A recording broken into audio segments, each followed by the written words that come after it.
et à tous, je suis ravie de vous retrouver pour cette première vidéo de l'année 2021. Je vous présente tous mes meilleurs vœux de santé, de bonheur, de réussite de vos projets pour cette nouvelle année. Mon objectif pour 2021, c'est de mettre plus de positif dans ma vie et d'aider un maximum de monde à mettre plus de positif dans sa vie également en 2021. Et pour bien commencer, je vais vous parler aujourd'hui de la décision idéale. Lorsque l'on cherche à prendre une décision idéale, on fait souvent du surplace, alors que le monde continue à tourner et on pourrait passer à côté de ce qui est important pour nous. Dans cette vidéo, je vous parlerai de 3 choses.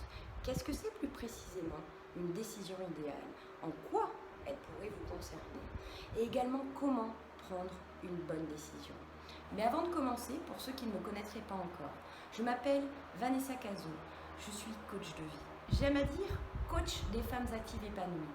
J'accompagne les femmes qui ont des idées, des projets plein la tête, à développer une belle image d'elles-mêmes et à traverser leurs peurs pour dire oui à leurs désirs et partager au monde le meilleur d'elles-mêmes.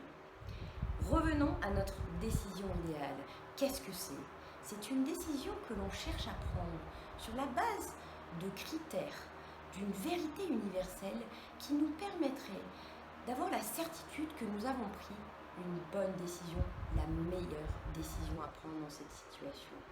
C'est une décision qui, quelque part, nous permettrait de nous prémunir contre les aléas, contre les faux pas, contre les erreurs. La décision idéale, c'est une décision que l'on cherche à prendre pour gagner quelque chose, en ayant la certitude de ne pas perdre quelque chose d'autre. En résumé, vous l'aurez compris, la décision idéale, c'est souvent une décision que l'on ne prend jamais, par peur de nous tromper ou par peur de manquer quelque chose. Prenons l'exemple de postuler pour un nouveau poste. Nous pourrions perdre notre capacité d'être efficace pendant un premier temps sur notre travail. Nous pourrions prendre aussi l'exemple de la décision d'aller aborder quelqu'un dans la rue à qui on voudrait parler, la décision de faire un investissement, la décision de faire passer notre business à un niveau supérieur. Alors en quoi la décision idéale pourrait vous concerner? Elle pourrait vous concerner parce que lorsque l'on cherche à prendre une décision idéale, c'est que l'on n'assume pas notre personnalité, on n'assume pas nos envies, nous n'assumons pas nos désirs. Or, tout ce à quoi l'on résiste persiste et avec le temps, votre personnalité sera toujours la même. Vos envies et vos désirs n'auront fait que se renforcer.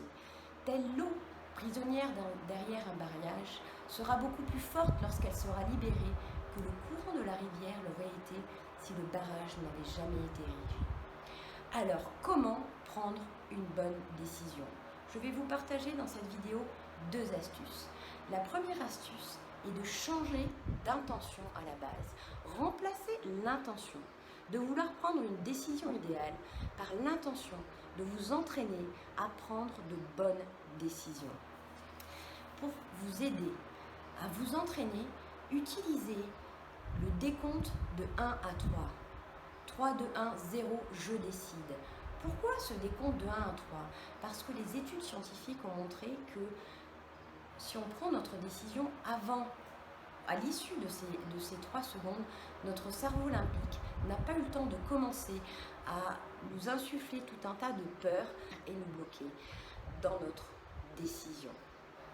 Alors entraînez-vous, prenez tout un tas de petites décisions sur des sujets sans grands enjeux pour vous à l'issue d'un décompte de 3. Vous verrez que plus vous prendrez des décisions, plus votre cerveau sera à l'aise pour prendre des décisions. La deuxième astuce que je voulais vous partager aujourd'hui est une astuce que vous avez certainement entendue des millions de fois, mais il faut l'appliquer pour en voir les résultats. Autorisez-vous à faire des erreurs. Autorisez-vous à prendre de mauvaises décisions. C'est en prenant de mauvaises décisions que l'on apprend à rattraper nos erreurs, à corriger nos erreurs et qu'on devient de plus en plus à l'aise pour prendre des décisions. Et paradoxalement, plus nous nous autorisons à prendre les mauvaises décisions, plus nous arriverons à prendre de bonnes décisions. 3, 2, 1, 0. Maintenant, c'est à vous de jouer. Entraînez-vous à prendre des décisions et à développer votre capacité à prendre de bonnes décisions. Et si vous aussi, vous avez envie en 2021 de mettre plus de positif dans votre vie, mettez un pouce sous la vidéo, dites-le moi en commentaire, qu'est-ce qui est du positif pour vous, qu'est-ce que vous avez envie de mettre en positif dans votre vie en 2021. Et en attendant de vous retrouver dans une nouvelle vidéo, je vous souhaite de continuer à rêver à ce qui vous fait vibrer pour rester motivé. Bonne journée!